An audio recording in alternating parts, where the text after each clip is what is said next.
የገና ስጦታ ከጊፍት ሪል ስቴት። ጊፍት ሪል ስቴት ለገሃር በሚገኘው ሳይቱ ላይ ግንባታቸው ከ85% በላይ የደረሱ አፓርትመንቶችን፣ የንግድ ሱቆችን ከታህሳስ 15 እስከ 28 ታላቅ የገና በዓል የሽያጭ ኤክስፖ አዘጋጅቶ ኑ የቤት ባለቤት ይሁኑ ይሉታል።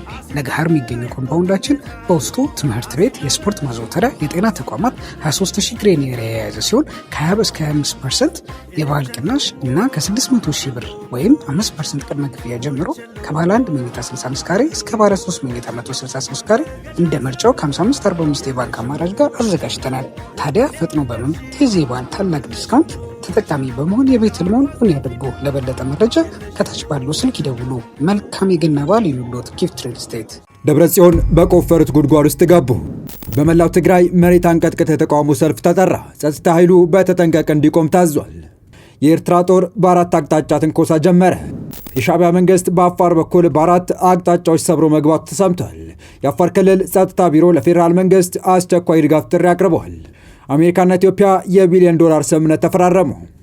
ለጠላትህም ቢሆን ጉድጓድ ስትቆፍር በጣም አርቃት ትቆፍረው፣ ምክንያቱም ማን እንደሚገባበት አይታወቅምና የሚለው ወርቃማ አባባል በነ ደብረጽዮንና በሚመሩት የህወሓት አንጃ ላይ የደረሰ ይመስላል።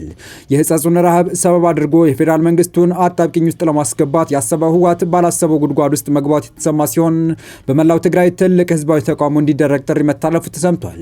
የሰልፉ ዓላማና በማን እንደሚመራም የወጣውን መረጃ ይዘናል። በሌላ በኩል ደግሞ ነገሮች እንደ እጅ ካቴና ጠበው አላፈናፍን ያሏቸው ኢሳያስ አፈወርቂ ጦርነቱን ለመለኮስ የቋመጡ መስለዋል።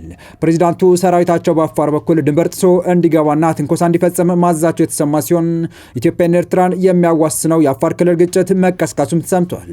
የክልሉ ጸጥታ ቢሮ ለፌዴራል መንግስት የላከውን ጥብቅ ደብዳቤ ጨምሮ አሜሪካና ኢትዮጵያ ስለተፈራረሙት የቢሊዮን ዶላር ወሳኝ ስምምነት አክለን በጉዳዩ ዙሪያ የተሰሙ መረጃዎችን ይዘናል። ሰላም ውድ የሩ ዴይሊ ቤተሰቦች እንደምን አላችሁ? ቻናሉን ሰብስክራይብ፣ ላይክ፣ ሼር ያደረጋችሁ እስከ መረጃዎቻችን ፍጻሜ አብራችሁን ቆዩ።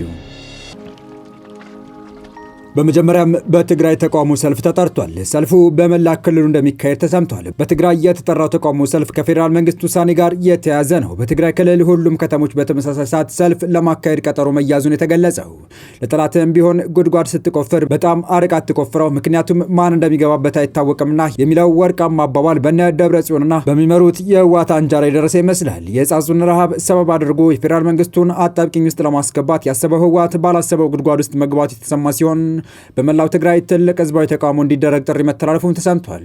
ሰልፍ እንዲወጡ ጥሪ የቀረበላቸው የንግዱ ማህበረሰብ ሲሆኑ የሰልፉ ምክንያትም አዲሱን የግብር አዋጅና ታክስ እንዲሁም ወለድን የተመለከቱ ጉዳዮች እንደሆኑ የክልሉ ንግድና ኢንዱስትሪ ምክር ቤት ኃላፊ ጠቅሶ የክልሉ ቴሌቪዥን ዘግቧል። የትግራይ ንግድና ዘርፍ ማህበራት ምክር ቤት ታህሳስ 21 ቀን 2018 ዓ.ም በመላው ክልል ውስጥ ሰላማዊ ሰልፍ ለማድረግ ጥሪ ማቅረቡን ዘገባው አመልክቷል። ምክር ቤቱ በሰጠው ጋዜጣዊ መግለጫ እንደጠቀሰው ሰላማዊ ሰልፉን የጠራው በፌዴራል ደረጃ የወጣውን የግብር ማሻሻያ በትግራይ ክልል ተግባራዊ እንዳይሆን ለመጠየቅ ነው። የትግራይ ንግድና ዘርፍ ማህበራት ምክር ቤት የቦርድ አባላቱ ቶማስ ዋሲሆን እና የንግድ ምክር ቤቱ ምክትል ፕሬዚዳንት አቶ ጸጋ ያዱጉ በጦርነት ወቅት የንግድ ድርጅቶች የደረሰባቸውን ከፍተኛ ኪሳራ፣ የብድር ወለድ ከፍተኛ ጭማሪና መሰል ተግዳሮቶች ለመፍታት የፌዴራል መንግስት ትርጉም ያለው እርምጃዎች ሳይወስድ የግብር ማሻሻያውን ሊተገብር አይገባም ሲሉ አመልክተዋል። ሐምሌ 8 ቀን 2017 የጸደቀው የገቢ ግብር ማሻሻያዎች በትግራይ ያለውን ወቅታዊ ሁኔታ ከግምት ውስጥ ያላስገባ መሆኑን የገለጸው ምክር ቤቱ በአዋጁ ላይ ለትግራይ ተሳትፎ እንዳልነበራትም ጠቅሷል። የትግራይ ንግድ ማህበረሰብ ከጦርነት በፊት የነበራት ዕዳ 32 ቢሊዮን ብር እንደነበር ያስታወቀው ምክር ቤቱ አሁን ላይ ግን ይህ ዕዳ በከፍተኛ ሁኔታ ጨምሮ 80 ቢሊዮን ብር መድረሱን አስታውቋል። ችግሩን ለመፍታት በጠቅላይ ሚኒስትሩ አማካኝነት የፋይናንስ ማገገሚያ ግብረ ኃይል ቢቋቋምም አጥጋቢ መፍትሄ ባለማምጣቱ የተቃውሞ ሰልፉ መጠራት አስፈላጊ ሆኖ መገኘቱን አስረድቷል። የክልሉ የንግድ እንቅስቃሴ እንዲያገግም ኮሚቴ ተቋቁሞ በጉዳዩ ዙሪያ ከጠቅላይ ሚኒስትሩ ጋር ጭምር ውይይት መካሄዱን የገለጸው ማህበሩ ሆኖም መንግስት ቃል የገባቸውን ጉዳዮች ሙሉ በሙሉ ተግባራዊ አላደረገም ብለዋል። መንግስት የኢትዮጵያ ንግድና የዘርፉ ማህበራት ምክር ቤትና በትግራይ ጊዜያዊ አስተዳደር ባንኮች በብድር የያዟቸውን የትግራይ ነጋዴዎች ንብረቶችን ለጨረታ ማቅረብ እንዲያቆሙ ጥረት እንዲያደርጉና መንግስትም ለነጋዴዎቹ ጥያቄዎች ምላሽ እንዲሰጥ የሚጠይቁ ሰልፎች በመላ ክልሉ ለማካሄድ ቀጠሮ ተይዟል። በቀጣይ መረጃ ነገሮች እንደ እጅ ካቴና ጠበው አላፈናፍን ያሏቸው ኢሳያስ አፈወርቂ ጦርነቱን ለመለኮስ እየቋመጡ መስለዋል። ፕሬዚዳንቱ ሰራዊታቸው በአፋር በኩል ድንበር ጥሶ እንዲገባና ትንኮሳ እንዲፈጽም ማዛቸው የተሰማ ሲሆን ኢትዮጵያና ኤርትራን በሚያዋስነው የአፋር ክልል ግጭት መቀስቀሱም ተሰምቷል። የኤርትራ ጦር ወደ አፋር ክልል ድንበር አካባቢዎች ሰርጎ በመግባት ወታደራዊ ትንኮሳ እየፈጸመ መሆኑን የአፋር ምንጮች ገልጸዋል። ዜናው ትነግ ትዕግስት ያልቋል በማለት መግለጫ ከማሰራጨቱ ጋር የተናበበ እንደሆነም ተመላክቷል። የትግራይ ክልሉ ጊዜያዊ አስተዳደር ዛሬ ማለዳ በፕሬዝዳንቱ በኩል በሰጠው መግለጫ ወደ ጦርነት ልንገባ እንችላለን ማለታቸው የሚታወስ ነው። ከአፋር ብሔራዊ ክልላዊ መንግስት መግለጫ ለመረዳት እንደተቻለው የኤርትራ ጦር ሰርጎ የገባባቸውና ትንኮሳ የፈጸመባቸው ዋና ዋና አካባቢዎች የሚከተሉት ናቸው። የአፋር ክልል መንግስት ጠቅሶ ከዘረዘራቸው አካባቢዎች ውስጥ ቡሬ፣ ገሮቦ፣ አዋላና ዳናኪል ተጠቃሽ ናቸው። ቡሬ በድንበር አካባቢ የሚገኝ ሲሆን የኤርትራ ጦር ከፍተኛ ወታደራዊ ንቅናቄ እያደረገበት መሆኑ ተጠቅሷል። ዳናኪል በተለይ በጨው ክምችት የታወቀ የዚህ አካባቢ ክፍልም የሰርጎ ገብነትና የትንኮሳ ሙከራዎች እየተፈጸመበት እንደሆነ ታውቋል።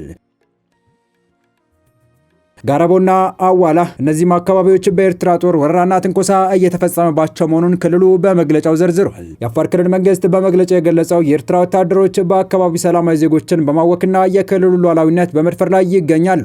የድርጊት በአስቸኳይ ካልቆመ ክልሉ ራሱን ለመከላከል አስፈላጊውን እርምጃ ይወስዳል።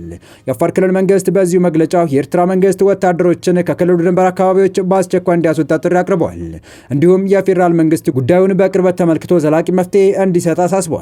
ይህን አስመልክቶ የኤርትራ መንግስት እስካሁን የሰጠው ይፋዊ ምላሽ የለም። በተያያዘ መረጃ የአፋር ህዝብ በኤርትራ መንግስት የዘር ማጥፋት እየተፈጸመበት ነው ሲል የቀይ ባህር አፋር ዲሞክራሲያዊ ድርጅት አስመራን ከሷል። የኢሳያስ አፈወርቂ መንግስት በ60 ቀናት ውስጥ አሳማኝ ማስተባበያ እንዲያቀርብ ቀን ተቆርጦለታል በተባለው ወቅት በአሳማኝ ሁኔታ ክሱን ማስተባበል ካልተቻለ ግን ነገሮች ለኤርትራ ከባድ እንደሚሆኑም ተመላክቷል። ድርጅቱ ዛሬ ለጋዜጠኞቹ በሰጠው መግለጫ የኤርትራ መንግስት ከ1993 ዓ.ም ጀምሮ በኤርትራ ደናክል አካባቢ የሚኖሩ የቀይ ባህር አፋሮች ላይ መንግስታዊ የዘር ማጥፋት የመብት ጥሰት እየፈጸመ ቆይቷል ብለዋል።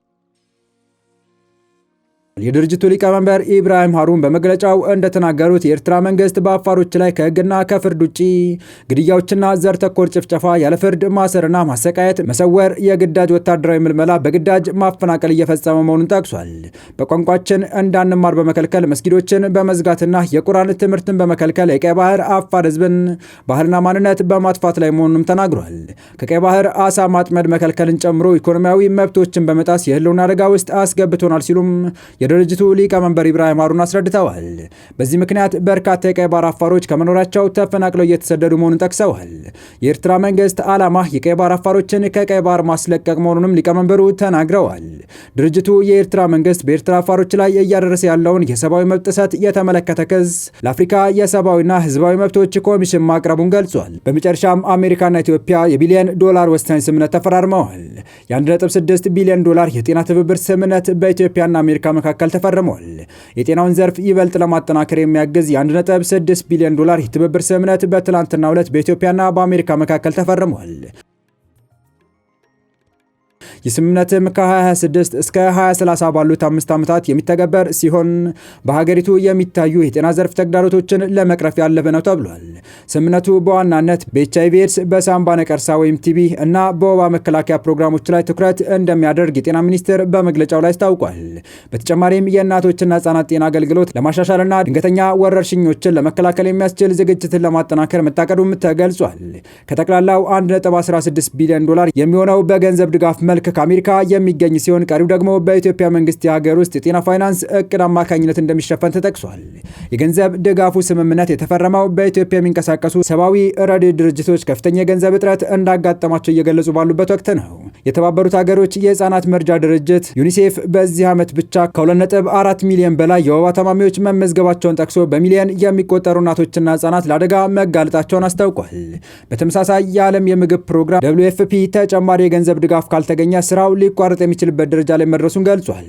በኢትዮጵያና በአሜሪካ የተፈረመው አዲሱ የትብብር ማዕቀፍ እነዚህን ችግሮች ለመፍታት ከፍተኛ ሚና ይኖረዋል ተብሎ ይታመናል። የተወደዳችሁ የቻናላችን ቤተሰቦች ለአሁኑ ለእናንተ ይመጥናሉ፣ ተደምጧቸው ታተርፉባችኋላችሁ ብለን የመረጥንላችሁ ዕለታዊ መረጃዎቻችን እስካሁን ያደመጣችኋቸው ነበሩ። በተመሳሳይ ሀገራዊና ቀጠናዊ ጉዳዮች እንዲሁም ዓለም አቀፋዊ የጂኦፖለቲካ ወታደራዊና አነጋጋሪ ክስተቶችን ዕለት ተከታትለን በትኩስ ይዘን እንደምንቀርብ እያሳወቅን የቻናሉ ቤተሰብ ካልናችሁ ሰብስክራይብ፣ ቪዲዮን ላይክ እና ሼር በማድረግ ተደራሽነታችን ታሰፉ ዘንድ አክብሮታዊ ግብዣችን ነው። አበቃን። ሰናይ ጊዜን ተመኘን።